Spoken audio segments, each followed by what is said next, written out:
नमस्कार, आप सभी का बहुत बहुत स्वागत है। आप देख रहे हैं विपक्ष ऑलवेज बेदम। मैं हूं परमीन शेख। संसद के बजट सत्र के पहले ही दिन कांग्रेस एक बड़े विवाद का शिकार हो गई। सोनिया और राहुल गांधी पर राष्ट्रपति का अपमान करने का आरोप लगा, जिसे बीजेपी ने बड़ा मुद्दा बना दिया है। सोनिया के बयान पर उनके अपने भी उनसे नाराज हैं और कांग्रेस के सहयोगी दल भी कांग्रेस की आलोचना कर रहे हैं। दिल्ली चुनावों के बीच सोनिया की ये गलती कांग्रेस की मुश्किलें बढ़ाने वाली है। सोनिया ने राष्ट्रपति द्रौपदी मुर्मू को पुअर लेडी कहकर अपमानित किया, तो वहीं राहुल ने राष्ट्रपति के भाषण को बोरिंग करार दिया, जिस पर अब सियासी घमासान छिड़ गया है। सियासी घमासान तो रीजनल पार्टियों में भी मचा है। दिल्ली से महाराष्ट्र और बिहार से यूपी तक में रीजनल पार्टियों की सांसें अटकी हुई हैं। क्षेत्रीय पार्टियों को लग रहा है कि उनकी सियासत को बीजेपी खत्म कर देगी। ऐसे में सवाल यह है कि सोनिया गांधी का बयान कांग्रेस पर कितना भारी पड़ने वाला है। क्यों बीजेपी से परेशान है रीजनल पार्टियां?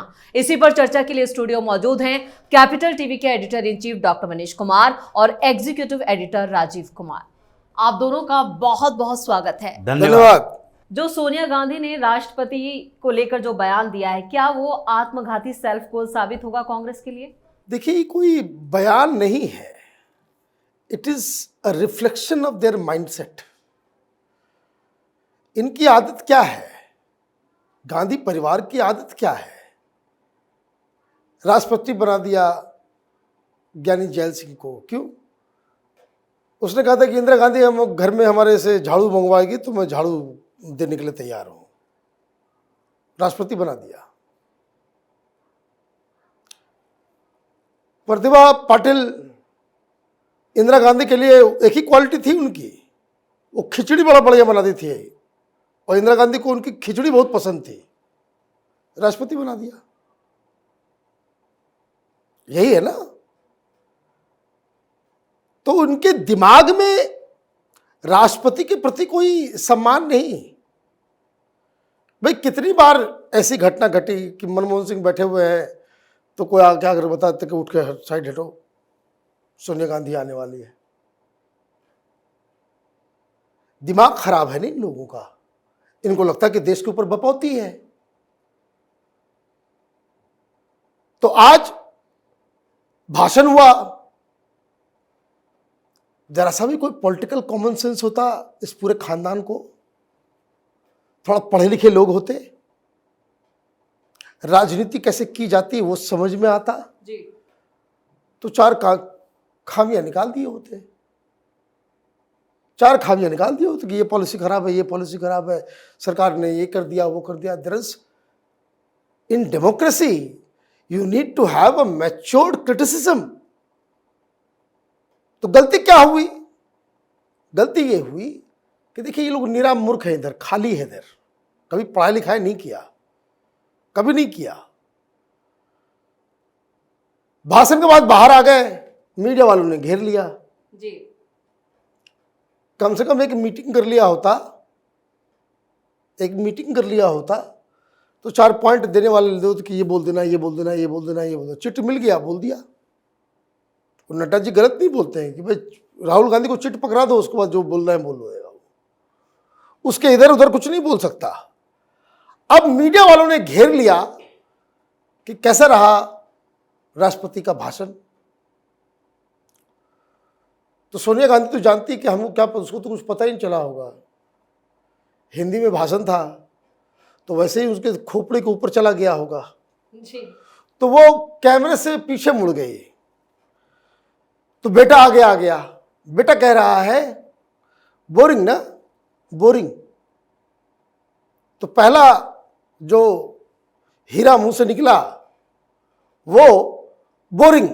अच्छा भाई, पार्लियामेंट है, डिस्कोथेक नहीं है, सी बीच का क्लब नहीं है, ये एंटरटेनमेंट खोज रहे हो वहां पे तुम। देश का सीरियस मैटर डिस्कस होता है वहां पे, तुमको एंटरटेनमेंट चाहिए? बोरिंग है। अब इनको लगा तो बड़ा कैजुअल है मामला। सोनिया गांधी बोल पड़ी कि पुअर थिंग, राष्ट्रपति के प्रति जो हीन दृष्टि से वो देखती है, पुअर थिंग, बेचारी, हाँ बेचारी है वो। वो तो उसको थमा दिया गया, बोल नहीं पाई। अरे थमा दिया गया, बोल नहीं पाई। मैं कभी थमा दिया जाए और कहा जाए देश के ऊपर जरा 10 मिनट भाषण दे करके देख लो, बिना चिट के सोनिया गांधी कहा कहा क्या क्या गड़बड़ कर देगी, इसको कुछ पता ही नहीं चले पाएगा। ये बेकार के लोग। अब गलती हो गई जी। फिर घुस गए लोग पार्लियामेंट के अंदर। 1 घंटे पार्लियामेंट के अंदर रहे, पिछले दरवाजे से भाग के निकले। तब सारे बैटिंग करने के लिए आए। तब तक ये मामला उठ गया कि नहीं, वो तो कह रही थी कि बेचारी इसलिए शब्द बोला कि भाई उम्र हो गया है उपराष्ट्रपति राष्ट्रपति महोदया का। मैंने, आप पब्लिक को आपने एक तो माफी मांगनी चाहिए आपको, ऊपर से आप कुतर्क दे रहे हो। सोनिया गांधी खुद 78 साल की है, 78 ईयर्स ओल्ड सोनिया गांधी, और मैडम प्रेसिडेंट वो 66 ईयर्स की है। जी। तो बेचारी तो ये खुद हुई। तो ये सारी चीजें मुझे लग रहा है कांग्रेस पार्टी इसी तरीके से अपने पैर पर कुल्हाड़ी मारने का काम कर रही है। ये पार्टी डिरेल हो गई है, ये पार्टी विचारधारा विहीन हो चुकी है और ये डायरेक्शनलेस हो गई है। बिल्कुल, कांग्रेस अपनी नैया खुद डुबोने में लगी हुई है, लेकिन बीजेपी इसे कितना बड़ा मुद्दा बनाएगी, वो भी चुनावों के बीच, और कितना ज्यादा खामियाजा कांग्रेस को भुगतना पड़ेगा। देखिए, ये बीजेपी का मुद्दा नहीं है, ये देश का मुद्दा है।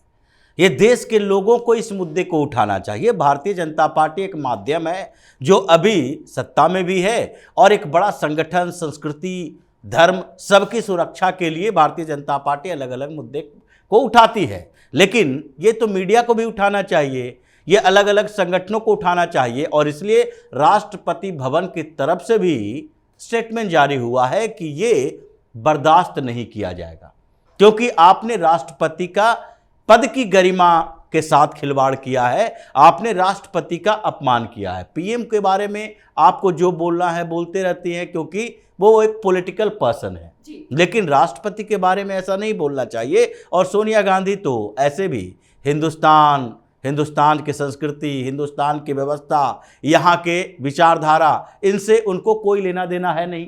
ये आज की बात नहीं है। जब ये विदेशी मुल्क का मसला उठ रहा था कि सोनिया गांधी प्रधानमंत्री नहीं बन सकती, ये कहती है सोनिया गांधी ने त्याग कर दिया।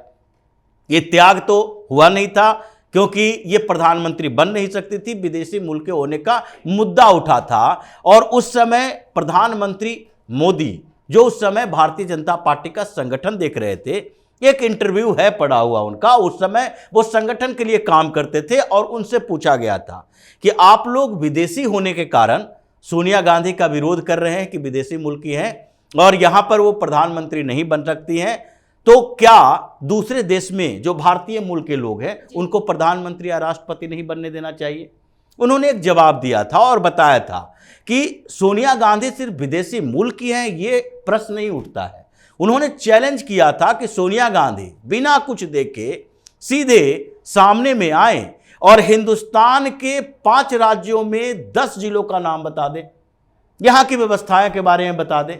जिसको हिंदुस्तान के बारे में पता नहीं, यहाँ की संस्कृति के बारे में पता नहीं, यहाँ के कैसे काम होता है पता नहीं, इसकी सीमा तक का पता नहीं, उस व्यक्ति को कैसे प्रधानमंत्री बना दिया जाए जिसको हिंदुस्तान के बारे में अब तक जानकारी नहीं है, जो शादी करने के बाद भी भारतीय नागरिकता नहीं ली, वो इंतजार करती रही कि जब भारतीय नागरिकता तब लेंगे जब हमको इसका मौका मिलेगा। ये कांग्रेस के अध्यक्ष बनने से पहले क्या कर रही थी?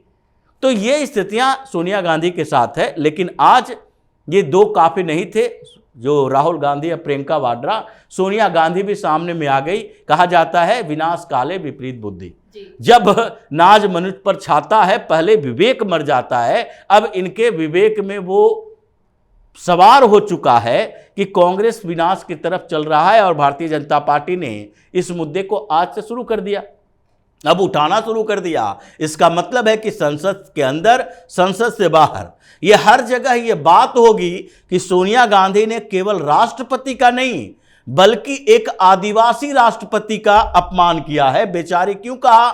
क्योंकि वो देखने में सोनिया गांधी की तरह नहीं है, वो उजली चमड़ी वाली नहीं है, वो दलित आदिवासी महिला है। और सोनिया गांधी को ऐसे लोगों को देखकर ही लगता है ये बेचारे लोग हैं। इनकी मानसिकता क्या है? वही अंग्रेजों वाली जो हिंदुस्तान में आकर क्या कहता था, व्हाइट मैन बर्डन की थ्योरी देता था कि हम लोग का बोझ है ये, इसको किसी तरह से मेन स्ट्रीम में लाना चाहिए।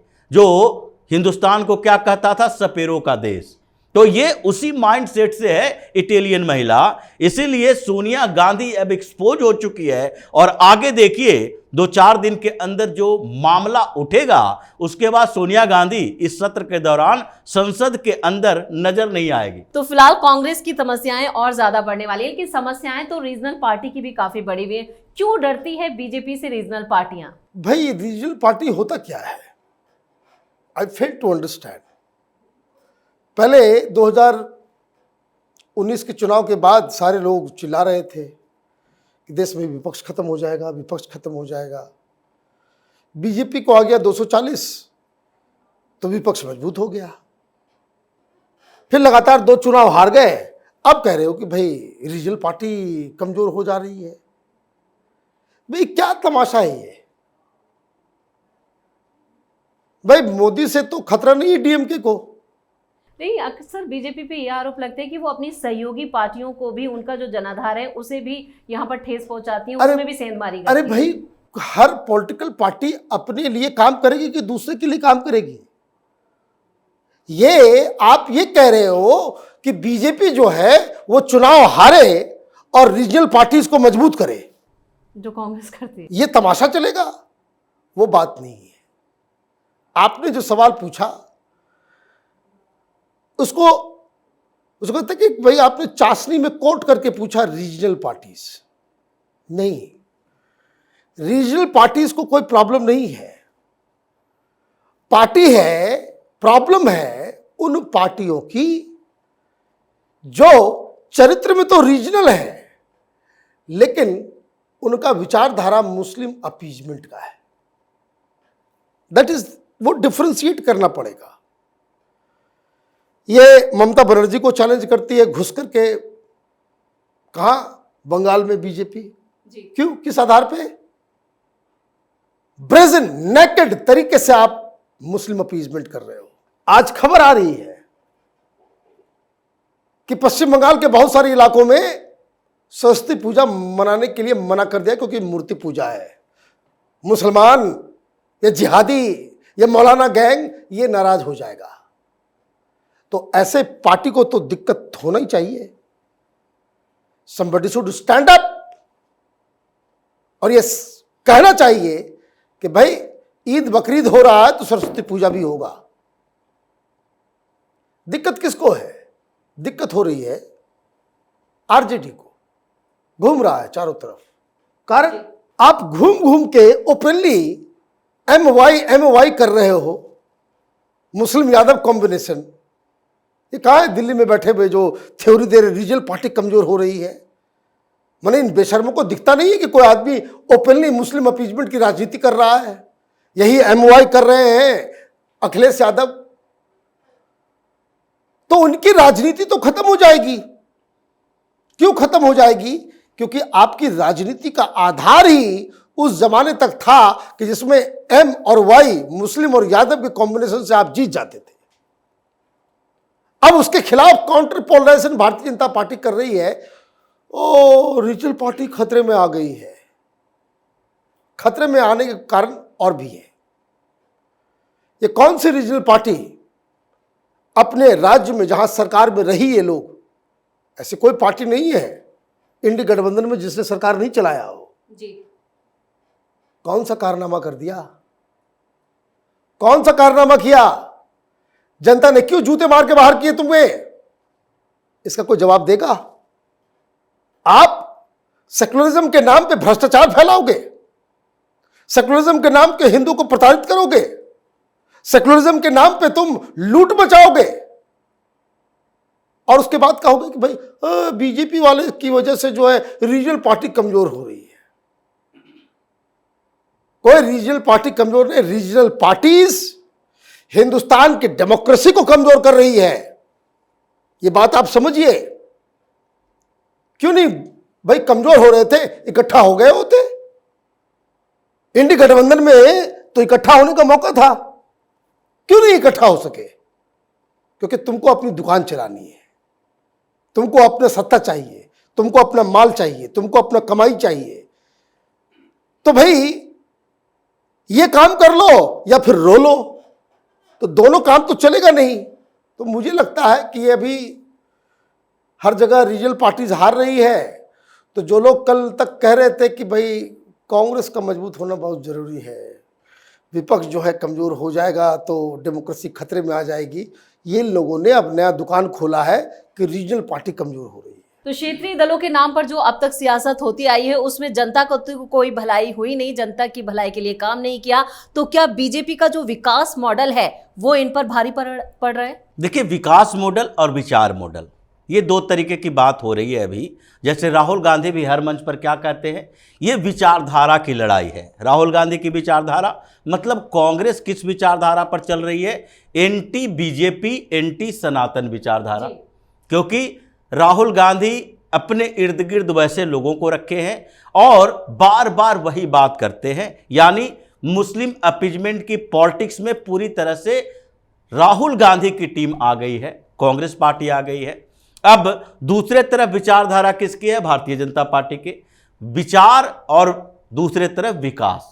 ये विचार और विकास की विचारधारा के साथ भाजपा चल रही है, जिसमें हर भारतीय जनता पार्टी का नेता ये बात बोलता है कि हम कुछ और नहीं बल्कि हिंदुत्व वाली विचारधारा हमारी है।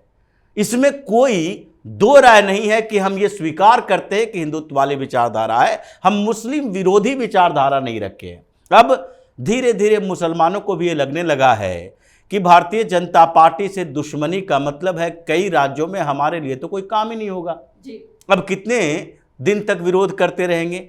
कुछ मुस्लिम संगठन आसपास में आना भी शुरू हो गया, लेकिन दूसरे स्तर पर जो रीजनल पार्टियां हैं उसकी विचारधारा को देखिए। जैसा डॉक्टर साहब ने बताया, मुस्लिम अपीजमेंट पॉलिटिक्स, ये जितनी पार्टियां हैं बंगाल से बिहार से उत्तर प्रदेश तक, इधर की जितनी पार्टियां हैं मुस्लिम अपीजमेंट की पॉलिटिक्स करती है। साउथ में इन लोगों ने एक विचारधारा बना दिया था, जैसे डीएमके की विचारधारा भी वही है, एंटी इंडिया पॉलिटिक्स। उन लोगों ने द्रविडियन मूवमेंट के समय से ही बार बार भारत के खिलाफ बात की, हिंदुस्तान की एकता के खिलाफ बात की और हमेशा द्रविड़ मूवमेंट के नाम पर यह मानते रहे कि देखो जब तक हम अलग नहीं हो जाते तब तक भारत के साथ है, लेकिन हमारी संस्कृति बची रहनी चाहिए। ये कौन सी संस्कृति? ये संगमकालीन संस्कृति में क्या सनातन संस्कृति नहीं थी?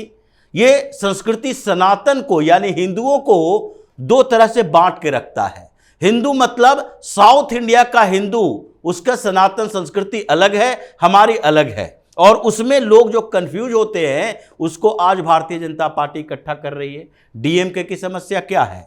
वहां पर भले ही भाजपा ने चुनाव में सीटें ज्यादा नहीं लाई, लेकिन आज तमिलनाडु के अंदर चर्चा हो रही है इस बात की कि क्या ये द्रविड़ के नाम पर हिंदुओं का विरोध करने वाली पार्टियों के साथ हम खड़े रहे।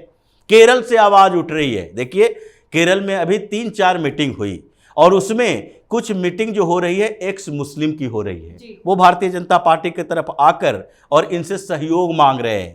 कोई भारतीय जनता पार्टी की मीटिंग में शामिल हो रही है और वहां की महिलाएं मांग कर रही है यूसीसी की, जिसमें से एक साफिया नाम की महिला है, वो तो सुप्रीम कोर्ट तक आई हुई है। क्यों?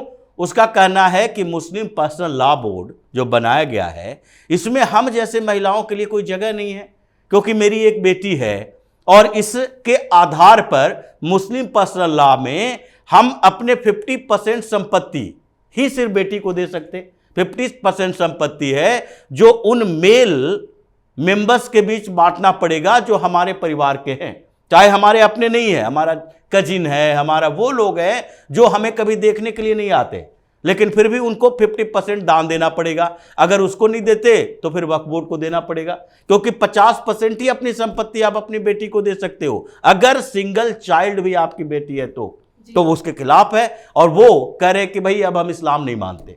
तो उसके बाद ये कोर्ट क्या करेगी? आप इस्लाम के लिए उन लोगों के लिए पर्सनल लॉ बनाओगे ना जो मुसलमान हैं, अगर उसने धर्म छोड़ दिया तो उसके बाद भी क्या उस पर वही लागू होता है? विवाद चल रहा है। केरल के अंदर कई ऐसे संगठन बने हैं और अभी क्रिश्चियन एसोसिएशन ने भी भारतीय जनता पार्टी के कुछ नेताओं से मुलाकात की। तो अभी साउथ इंडिया के जो ये पॉलिटिकल पार्टियां हैं, रीजनल पॉलिटिकल पार्टियां, जो हिंदुओं के विरोध करके, नॉर्थ इंडिया का विरोध करके, हिंदी का विरोध करके अपना अस्तित्व बचाए हुए थी, उसका अस्तित्व भी खतरे में है। तो पूरे हिंदुस्तान में इन रीजनल पार्टियों को डर सिर्फ इस बात का है कि आपने अपनी पार्टी बनाई कैसे? क्षेत्रीय पार्टी, मतलब क्षेत्रीय मुद्दा। आपने हिंदुस्तान को तोड़ दिया है और अब भाजपा हिंदुस्तान को जोड़ रही है कि हर जगह पर आप कोई भी पार्टी को वोट दो, किसी पार्टी के साथ जुड़ो, लेकिन हिंदुस्तान की एकता के साथ खिलवाड़ नहीं होना चाहिए। और इसीलिए ये रीजनल पार्टियां जो रीजनल मुद्दे उठाते हैं और उत्तर प्रदेश को अलग, बिहार को अलग और तमिलनाडु को अलग, महाराष्ट्र को अलग देखते हैं, वो अलग अलग नहीं देखा जाएगा। नेशनल इंटरेस्ट के मुद्दे पर हर जगह राष्ट्र हित की बात सोची जाएगी। बिल्कुल। और इस तमाम जानकारी के लिए और सटीक विश्लेषण के लिए आपका बहुत बहुत धन्यवाद। धन्यवाद। दिल्ली चुनावों के बीच कांग्रेस ने राष्ट्रपति पर बयान देकर एक आत्मघाती सेल्फ गोल कर लिया है, जो कांग्रेस पर भारी पड़ने वाला है, जिसका खामियाजा पूरी कांग्रेस को भुगतना पड़ेगा। खामियाजा तो रीजनल पार्टियों को भी भुगतना पड़ेगा अपनी निगेटिव पॉलिटिक्स के लिए। यानी एक बार फिर विपक्ष अपने ही जाल में उलझा हुआ नजर आ रहा है। विपक्ष ऑलवेज बेदम है। इस खास शो में इतना ही। वीडियो कैसा लगा कमेंट करके अपनी राय जरूर दें। वीडियो को लाइक करें, शेयर करें और कैपिटल टीवी को सब्सक्राइब जरूर करें। धन्यवाद।